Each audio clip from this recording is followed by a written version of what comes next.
माना जाता है कि सावन के सोमवार के दिन आप हरे हरे कपड़े पहनिए, हरी चूड़ियाँ पहनिए, हरी बिंदी लगाइए, तो देखने में भी बहुत ही अच्छा लगता है। और मैं जैसे सोमवार व्रत करती हूँ।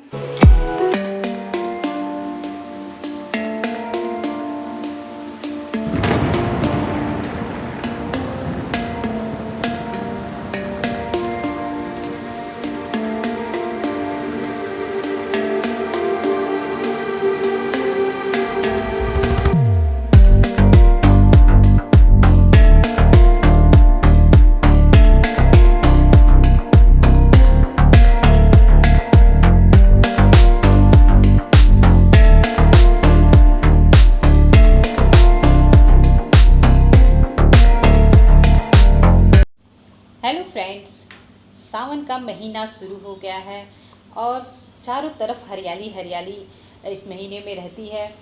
क्योंकि इस महीने में बरसात होती है तो इससे सारे पेड़ पौधे हरे भरे हो जाते हैं। और इसमें अधिकतर महिलाएं हरी चूड़ियाँ, हरे कपड़े पहन के मंदिरों में जाती हैं पूजा करने, और सोमवार के दिन व्रत भी करते हैं। तो मैं भी सोमवार का व्रत करती हूँ। आज मुझे 25 साल करीब सोमवार व्रत करते हुए हो गया है।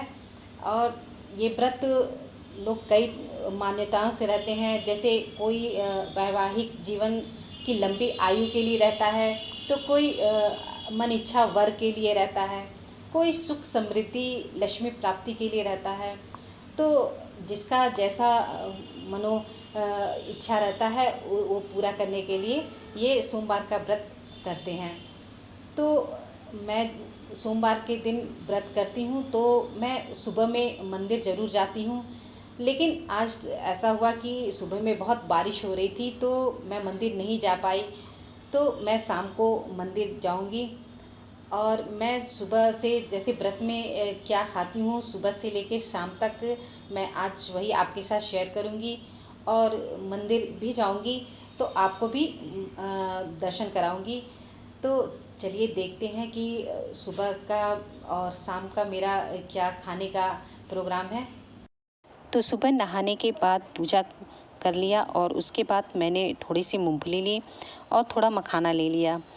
तो मैं मखाना ऐसे डायरेक्ट कभी नहीं फ्राई करती हूँ। मैं इसमें जैसे काट के बीच से और इसमें चेक कर लेती हूँ कि कहीं कीड़े ना हो, क्योंकि अक्सर इसमें कीड़े होते हैं। तो आप इस तरह ज़रूर काट के मखाना को चेक कर लीजिए कि कहीं उसमें कीड़े ना हो। और काट के भुनने से बहुत अच्छे से भुन भी जाते हैं। तो इसलिए आप जब भी मखाना भुने और इसे काट के ही भुने तो ये बहुत अच्छा लगेगा खाने में भी, और जो कीड़े वगैरह रहेंगे वो भी हट जाएंगे। तो इस तरह से मैंने सारे मखाने को काट लिया। अब मैं गैस पे कढ़ाई रखूँगी और कढ़ाई में मैं थोड़ा सा देसी घी डाल दूँगी। तो मैं सारे आइटम व्रत में देसी घी में ही बनाती हूँ। तो इसमें मैंने थोड़ा पहले मूंगफली डाल दिया। तो मूंगफली थोड़ा भुनने में टाइम लगता है, और वैसे भी तो इस समय बरसात का मौसम है तो ऐसे सारी चीज़ों में नमी आई जाती हैं, तो इस समय तो और थोड़ा टाइम लगता है भुनने में। तो आप इसको एकदम लो फ्लेम पे ऐसे चलाते हुए भूनिएगा। तो जब ये मूंगफली जैसे थोड़ा देर आप भून लिया तो उसमें आप मखाने भी डाल दीजिए, तो जैसे दोनों साथ में भुन जाएगा। तो जब ये जैसे 2-3 मिनट हो गया तो फिर उसके बाद मैंने इसमें मखाना डाल दिया। तो इस तरह करने से दोनों एक साथ भुन जाएंगे। तो ये मेरा मूंगफली और मखाना अब फ्राई हो गया है तो मैंने इसे निकाल लिया। अब इसके बाद मैंने काजू फ्राई किया। तो काजू को भी आप ऐसे 2 फालों में बीच से तोड़ लीजिए, क्योंकि इसमें भी कभी कभी कीड़े होते हैं। तो इस तरह से आप ऐसे तोड़ लीजिए। तो तोड़ने से एक तो आपने देख लिया कि उसमें कीड़े नहीं हैं, और ये बहुत ही अच्छे से भुन भी जाते हैं। बहुत ही क्रंची सा इसमें टेस्ट आता है। तो एकदम लगातार चलाते हुए आप इन्हें भुनिएगा और एक हल्का सा गुलाबी कलर आ जाए तब तक हमें इन्हें भुनना है। तो जब ये इसमें कलर हल्का सा गुलाबी आ जाता है तो बहुत ही अच्छे से ये समझिए आपका रोस्ट हो गया है। तो इसके बाद मैंने जैसे किशमिश भी थोड़ा सा मैंने डाल दिया इसमें भुनने के लिए। तो अगर किशमिश भी हम अगर भून के खाते हैं तो उसका टेस्ट बड़ा अच्छा आता है। तो इसे भी एकदम लो फ्लेम पे आप इसे भून लीजिए, तो इसका टेस्ट बहुत ही अच्छा लगेगा आप जब खाएंगे तो इस तरह से मैंने सारी चीज़ों को भून लिया। तो इन्हें भुनने के बाद मैंने चाय भी बना लिया और सुबह का मेरा ये नाश्ता हो गया। उसके बाद मैंने सुबह का नाश्ता किया। उसके बाद मैंने दोपहर में क्या खाया, तो दोपहर में मैंने रमदाना ले लिया और रमदाना को भून लिया। तो ऐसे ऊपर ढक्कन वाला कुकर जो होता है, तो उसमें से ढक्कन में से मैंने रबड़ उसके निकाल दिए और इसको मैंने जैसे कुकर को खूब हीट कर लीजिए।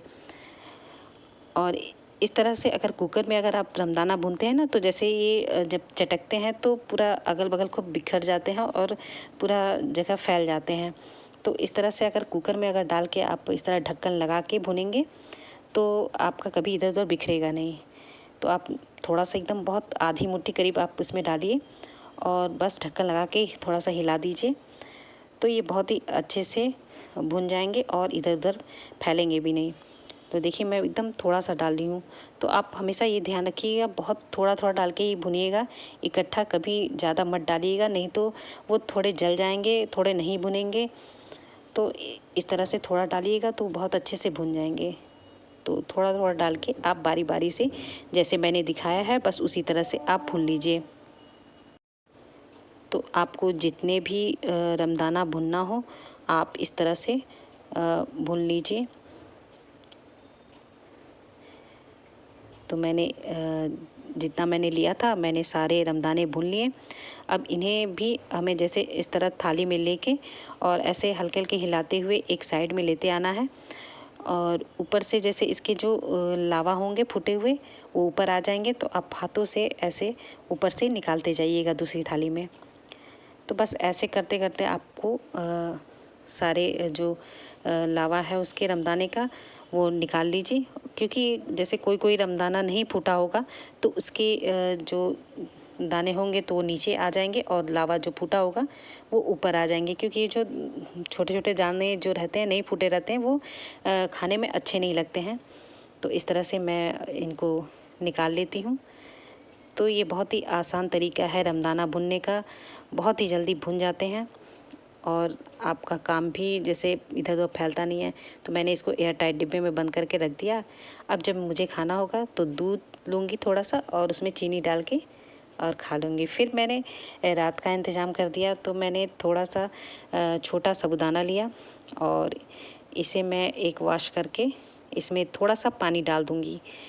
तो पानी बस आप इतना डालिए कि साबूदाने के थोड़ा ऊपर तक पानी रहे, ज़्यादा पानी नहीं डालिएगा नहीं तो बहुत ही चिपचिपा सा हो जाएगा। तो इसको मैं भिगा के रख दिया। अब मैंने तैयारी की मंदिर जाने की।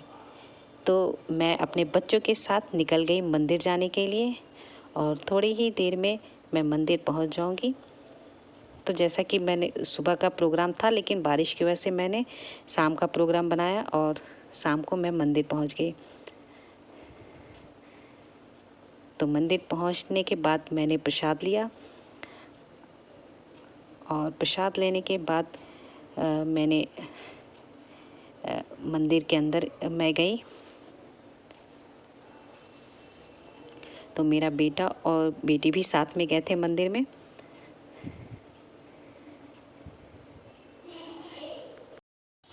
तो मंदिर में जब अंदर हम पहुँचे तो उसके बाद वहाँ पे हम लोगों ने भगवान जी के दर्शन किए और प्रसाद चढ़ाए। तो इस समय मंदिर में जाने में बिल्कुल भीड़ नहीं था, नहीं तो आज के दिन मंदिरों में बहुत ज़्यादा भीड़ होती है, तो सही से भगवान के दर्शन भी नहीं हो पाते हैं, जल भी नहीं चढ़ पाता है। तो ये इस समय मुझे बहुत ही अच्छा लगा कि मंदिर में भीड़ नहीं थे। तो इस तरह पहले यहाँ पे आगे है दुर्गा जी की मंदिर मूर्ति है, फिर बगल में यहाँ पे शिवलिंग है। तो यहाँ पे जैसे आप ये जल डालिए इस जगह से, फिर वहाँ पे सामने शिवलिंग बने हुए हैं, तो वहाँ पे ये पाइप के द्वारा ये जल जाते हैं और शिव जी को चढ़ जाते हैं। फिर मैंने जल चढ़ा के उसके बाद परिक्रमा करके मैं जैसे बाहर निकली। तो जैसे मंदिर के बाहर आपको कुछ भी जैसे कपूर जलाना है, अगरबत्ती जलाना है, तो बाहर जाने के बाद ही आप कपूर अगरबत्ती जला सकते हैं। तो मैं ऐसे दर्शन करने के बाद बाहर निकली और उसके बाद मैंने उसमें से जैसे पूजा का जो सामान था उसमें से मैंने अगरबत्ती निकाला और अगरबत्ती जलाई और माता रानी को मैंने अगरबत्ती दिखाई। और जैसे वहाँ पे बजरंगबली की भी मूर्ति है, तो मैं वहाँ पे भी जैसे अगरबत्ती और सारी चीज़ें दिखा के दर्शन किए। और बाद में था नारियल फोड़ना, तो मुझसे नारियल एक बार में ही फूट गया, तो मैंने नारियल फोड़ा और उनका प्रसाद वहाँ पे चढ़ा के मैं नारियल घर पे ले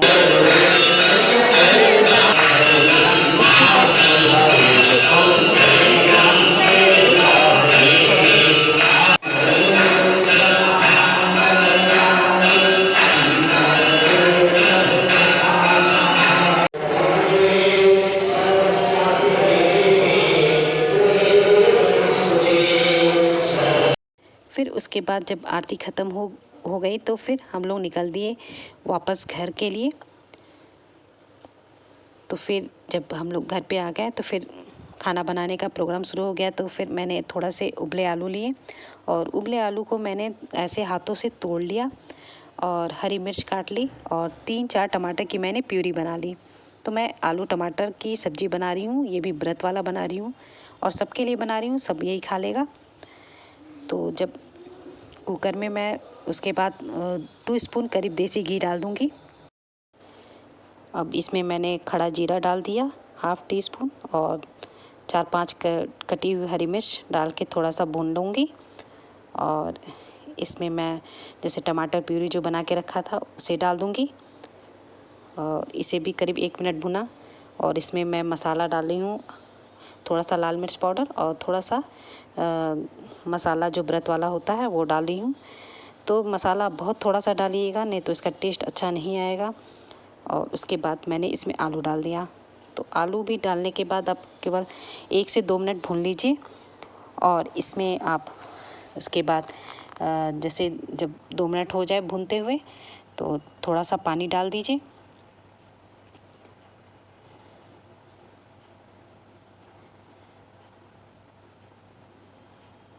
तो इसमें मैंने पानी डाल दिया और इसमें हमें नमक डालना है। तो नमक आप व्रत वाला डालिएगा, सेंधा नमक मैं डाल के शाम को खाती हूँ। तो मैंने नमक डाल दिया अपने स्वाद के अनुसार और अच्छे से मिक्स कर दिया और मैं ढक्कन लगा दूँगी और करीब केवल 2 विसिल आने तक इसे पकाइएगा, क्योंकि ये तो आलू उबला हुआ है ही, बस इसमें टेस्ट थोड़ा सा भिन जाए। और जो मैंने साबुदाना भिगो के रखा हुआ था बहुत अच्छे से फूल गया है एकदम। और 4-5 आलू मैंने उबले हुए ले लिए, तो इसको मैं मैश करूँगी। तो मैं साबुदाना और आलू मिक्स करके मैं इसकी पूड़ियाँ बनाऊँगी। तो सब्ज़ी तो मेरा बन ही रहा है और इसके साथ ये पूड़ियाँ साबुदाने की बहुत ही टेस्टी लगता है। एक बार बना के देखना आप, तो खाओगे तो कहोगे तो बहुत ही पसंद सबको आएगा। मेरे बच्चों को तो बहुत ही पसंद आता है ये। जब मैं साबुदाने की पूड़ियाँ बनाती हूँ सब तो कहते हैं मेरे लिए भी बनना चाहिए, मेरे लिए बनना चाहिए। तो उनको भी मैं 2-2 पूड़ियाँ ज़रूर देती हूँ खाने के लिए। तो अच्छे से आप आलू के साथ साबुदाना मिक्स कर दीजिए। तो ये अच्छे से मिक्स मैंने कर दिया। अब मैं इसके छोटी-छोटी लोइयाँ लूँगी और इन्हें हाथों में जैसे पानी आप लगा लेंगे ना तो बहुत अच्छे से ये बन जाएगा। तो ऐसे मैंने लोई बनाई और इसको हाथों से ही आप दबा दीजिए। छोटी-छोटी पूड़ियाँ आप बना लीजिए गोल-गोल। तो बस इस तरह की आपकी पूड़ियाँ बन गई। तो इस तरह से आप जितना हो आप उस तरह से छोटा सा लोई लीजिए और हाथों से ही गोल शेप दे दीजिए और हाथों से ही आप दबा दीजिए। तो ये देखिए मैंने इस तरह से सारी पूड़ियाँ बना ली। तो ये मैंने सारी पूड़ियाँ बना ली हैं। अब मैं इन्हें घी में डाल के तल लूँगी। तो मैंने घी में डाल दिया है। आप चाहे तो एक एक करके तलें, चाहे 2-3 एक साथ में भी तल सकते हैं। तो आप इसको डाल के बस छोड़ दीजिए। जब एक तरफ से हल्का गोल्डन ब्राउन हो जाए तभी आप इसे छूइएगा, नहीं तो फिर ये टूट जाते हैं। तो देखिए मैंने हल्का ब्राउन हो गया था तो मैंने पलट दिया और ये मेरी पूड़ियाँ बनके साबूदाने वाली तैयार हो गई और खाने में बहुत ही ज़्यादा टेस्टी लगता है। तो इस तरह से मैंने जितनी पूड़ियाँ बनाई थी तो मैंने सारी तल ली। तो देखिए देखने में कितना अच्छा लग रहा है। तो मेरी सब्जी और पूड़ियाँ खाने के लिए रेडी है। तो thank you for watching my video and bye bye.